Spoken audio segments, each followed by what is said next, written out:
Nagdidepende ang layo ng iyong mararating sa iyong pag-uugali at pananaw.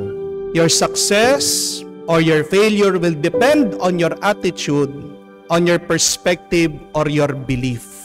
The question is, how do you see this bad things or bad experiences happening to you? Dalawa lang naman po ang pwede nating maging pagtingin pag tayo ay nahihirapan.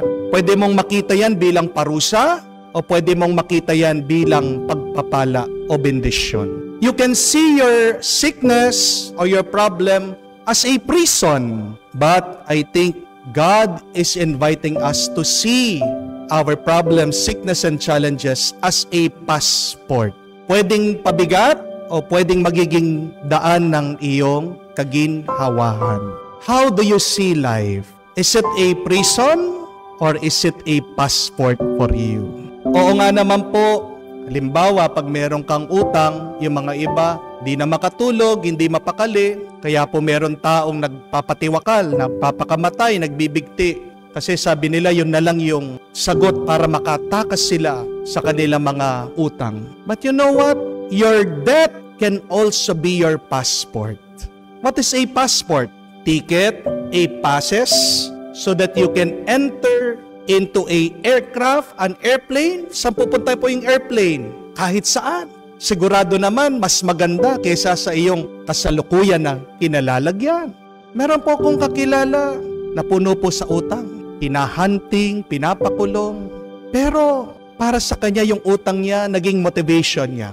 Nagpursige, nagpumilit. Sinwerte naman po, nakapag-abroad, nakakita ng trabaho, nag-ipon. At paunti-unti nabayaran yung mga utang. Dumating po ang araw na nakauwi din dito sa Pilipinas sa paggawa niya ang kanyang bahay. Kung hindi siya nagkaroon ng utang, siguro hanggang ngayon, dito pa rin siya sa Pilipinas, naghihirap. Pero nakita niya yung kanyang mga utang bilang isang paraan para magnais, mag-asam ng isang mas magandang kalagayan kesa do sa kanyang kinalalagyan. Oo, pag nagkasakit ka, pwede mong makita yan bilang kulungan.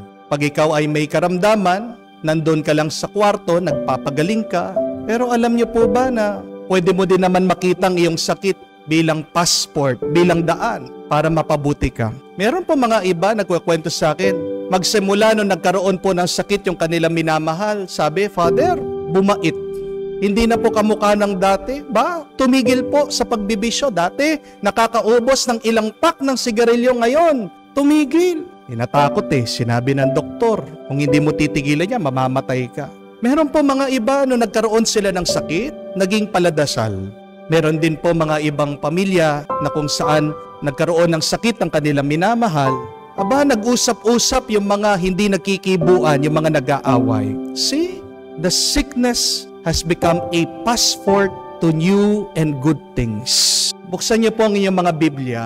In the book of Genesis, there is this very beautiful story about Joseph.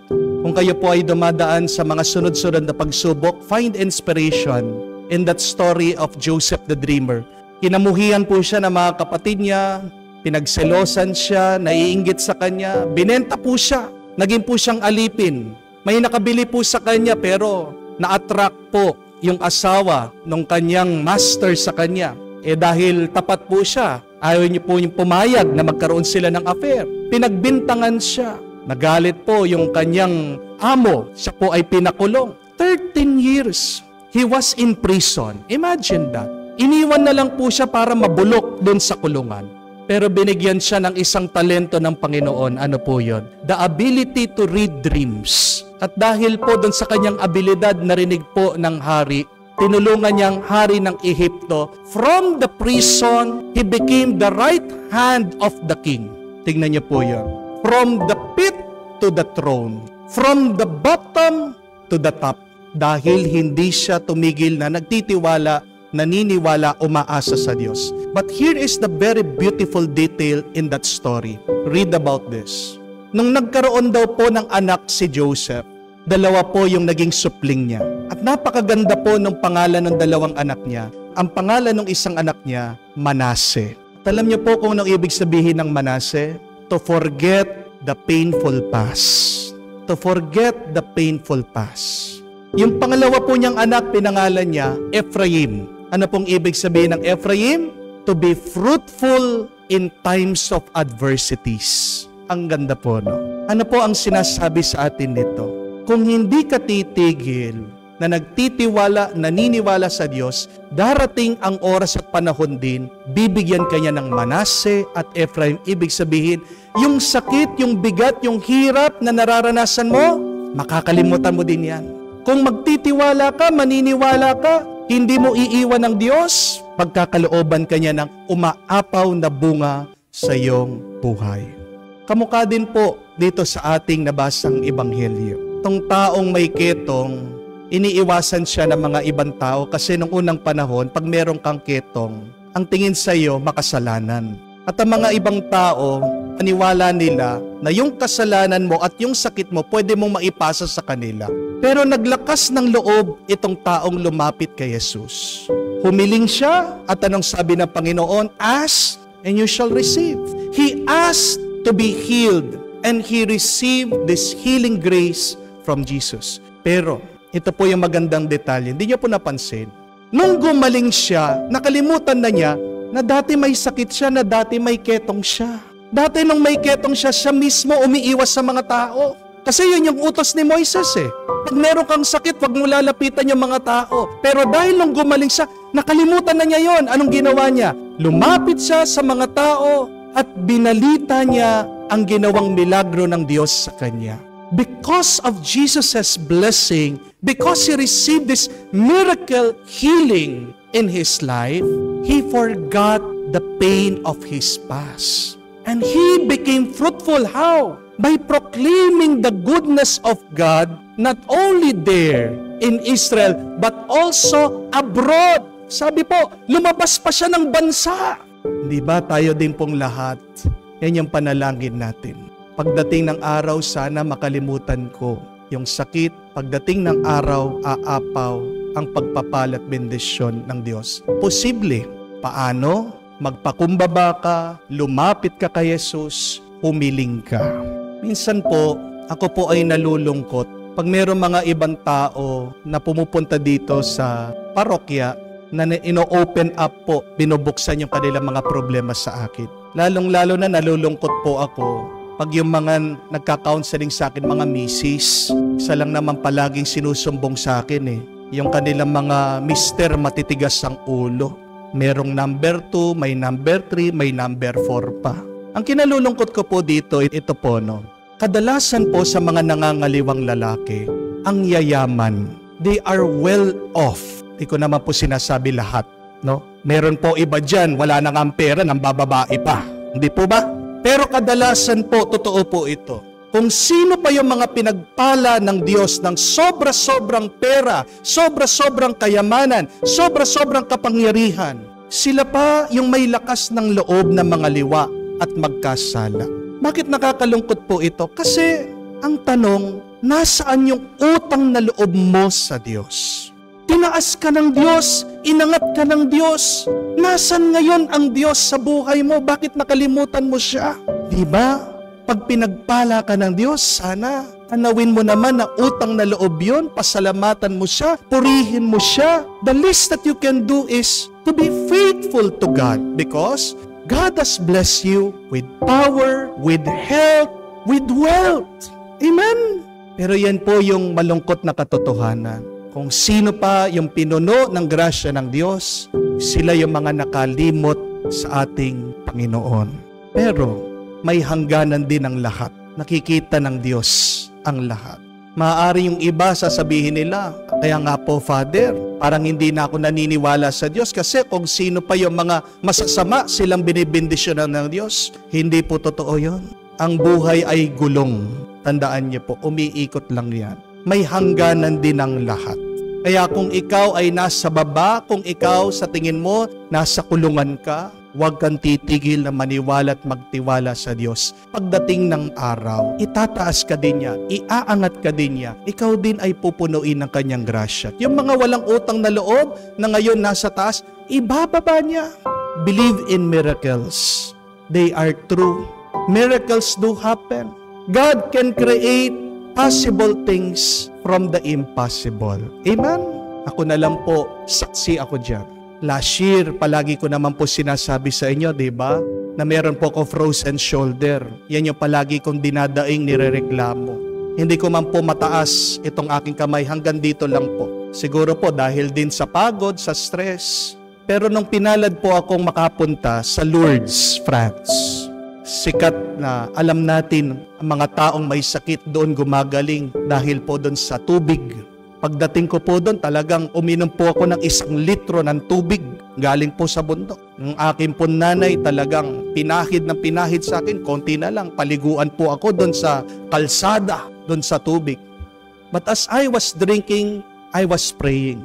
Alam niyo po kung anong dasal ko't dalangin sa Diyos at sa ating mahal na ina? Sabi ko, alam ko po, imposible na gumaling yung aking frozen shoulder kasi ang dami ko na pong pinuntahan na doktor, chiropractor, albularyo, manghihilot, hindi po gumagaling. But Lord, please heal my frozen shoulder so that I can proclaim your goodness, your power, your greatness to people. Sabi ko, Panginoon, kahit na 1 taon po, bakit ipakita niyo po?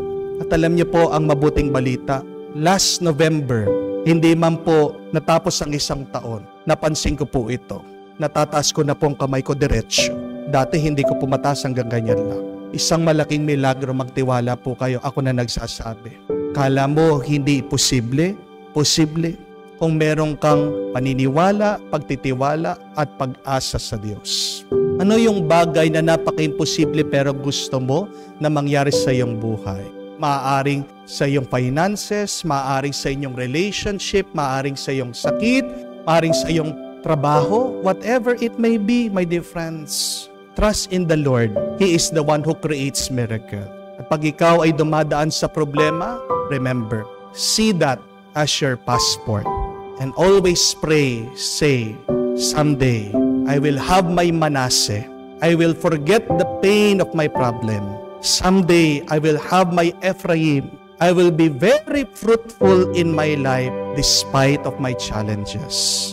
All of this will become possible through the powerful name of Jesus Christ, our Lord.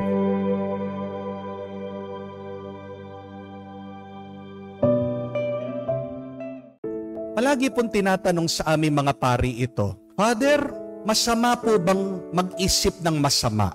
Ano po sa tingin niyo?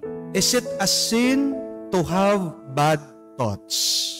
Meron na po lumapit sa akin na ganyan. Father, masama bang mag-isip ng masama? Tanong ko po sa kanya, ano ba yung iniisip mong masama? Sagot po sa akin, Father, secret lang ha. May crush kasi akong pari.